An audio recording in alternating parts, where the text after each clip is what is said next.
Welcome back दोस्तों। 2.25 घंटे की ड्राइव के बाद हम लोग लागो दी गार्दा पहुंच गए हैं, जो गार्दा लेक कहलाता है। इटली का सबसे बड़ा लेक है। लेक तक पहुंचने के लिए हम लोगों ने जो रास्ता चूज़ किया है, जो राउट चूज़ किया है, वो एक हाइकिंग राउट है। काफ़ी अच्छा खूबसूरत राउट है ये।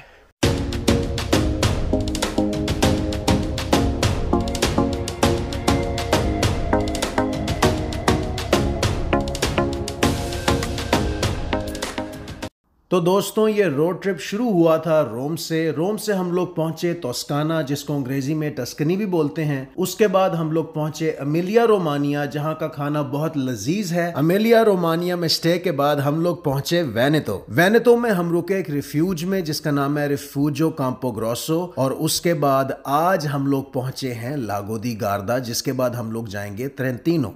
तो आए देखें आगे क्या होता है। हम लोग इन खूबसूरत बागात से होते हुए हाइकिंग एरिया के नजदीक पहुंच रहे थे और हमें उम्मीद थी कि गूगल मैप्स हमें मायूस नहीं करेगा। हमने नोट किया कि हमारे इर्द गिर्द रेड ग्रेप्स के बहुत से दरख्त मौजूद थे, जिनसे रेड वाइन बनाई जाती है। इटालियंस रेड वाइन का इस्तेमाल बहुत ज्यादा करते हैं, क्योंकि उनके मुताबिक ये सेहत के लिए बेहतरीन है। मगर दोस्तों घबराने की जरूरत नहीं है, क्योंकि रेड वाइन पिए बगैर भी आपको ये फायदा मिल सकता है। रेड वाइन में मौजूद है एक फ्लेवोनॉइड, जिसको कहते हैं रेस्वेराट्रोल।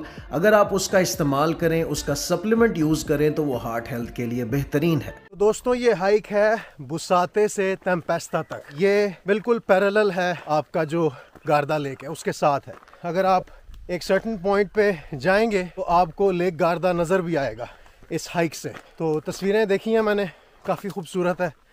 पहली दफ़ा हाइक कर रहा हूँ इधर।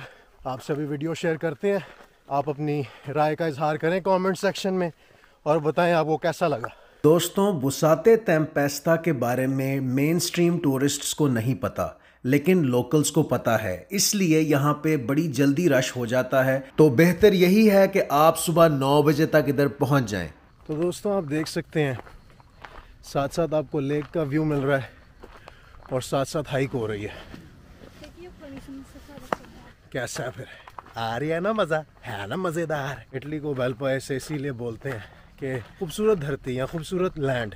इधर जिधर भी जाएंगे आपको सीनिक व्यूज ही मिलेंगे। नाजरीन एक चीज़ याद रखिएगा, इस रास्ते को कंप्लीट करने में 2-2.25 घंटे लगेंगे, क्योंकि आपने गाड़ी पार्क की होगी बुसाते की पार्किंग में। आप बुसाते से तेम्पेस्ता जाएंगे 1 घंटे में या 1.25 घंटे में, तो जाहिरी सी बात है आपको वापस भी जाना पड़ेगा, क्योंकि गाड़ी तुसी लेनी है, वरना आप गाड़ी छोड़ तो सकते नहीं है। तो आपको दोबारा पूरा रास्ता कंप्लीट करना पड़ेगा। इस बात को जहन में रखिएगा। यहाँ पे आने के लिए मुनासिब फिटनेस जरूरी है।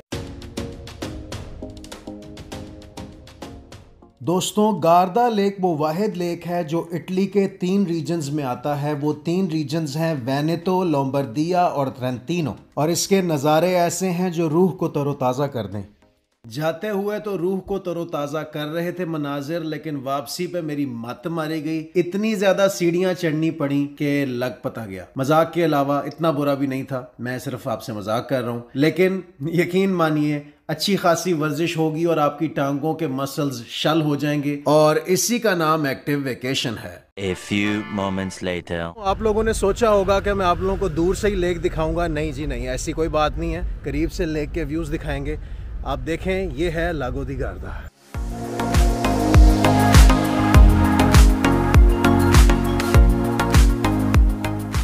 दोस्तों क्योंकि लेक गार्दा एक मशहूर जगह है, तो जाहिरी सी बात है ये जगह महंगी भी होगी। अगर आपने 2 लोगों का दोपहर का खाना खाना हो तो यहाँ पे आपको 50 यूरो से 75 यूरोस का नुस्खा पड़ेगा ही पड़ेगा। तो हमने ये फैसला किया कि हम लोग ग्रोसरी शॉपिंग करेंगे और फ्रूट्स खाएंगे।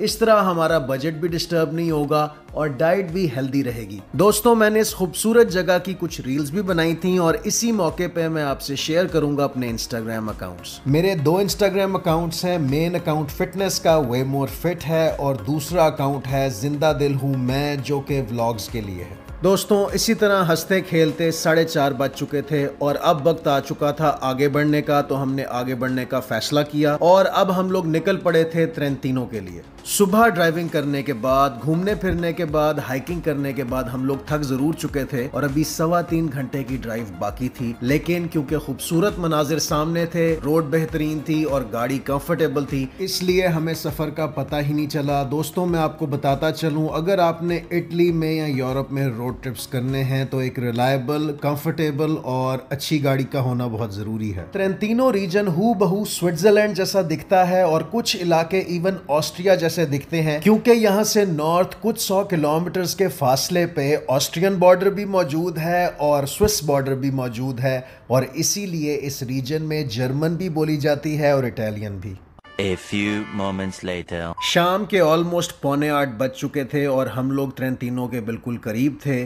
खूबसूरत वादियां नजर आ रही थीं और घरों के आर्किटेक्चर बिल्कुल बदल चुके थे। और आखिरकार एक लंबे दिन के बाद हम लोग ट्रेंटिनो आल्तो आदिजे पहुंच चुके थे। यहाँ का स्टे इंतहाई बेहतरीन था और व्यूज बहुत ही सीनिक थे। घरों के आर्किटेक्चर बहुत डिफरेंट थे। आमतौर पे ऐसे घर मैंने सिर्फ इसी रीजन में देखे हैं जहाँ पे बाहर फूल और बूटे लगे हुए हैं और बहुत सी वुड यूज की गई है घर बनाने के लिए। दोस्तों मुझे उम्मीद है आज के एडवेंचर्स देख के आपने बहुत एंजॉय किया होगा और ये व्लॉग आपको पसंद आया होगा। अपना ख्याल रखिए, अपने प्यारों का ख्याल रखिए और मुझे दुआओं में याद रखिए। आपसे जल्द मुलाकात होगी एक नए व्लॉग में। तब तक के लिए अल्लाह हाफिज। चैनल को सब्सक्राइब करें, वीडियो को लाइक करें और वीडियो को शेयर करना मत भूलिएगा। मैं हूं जिंदा दिल और आप देख रहे हैं मेरा यूट्यूब चैनल।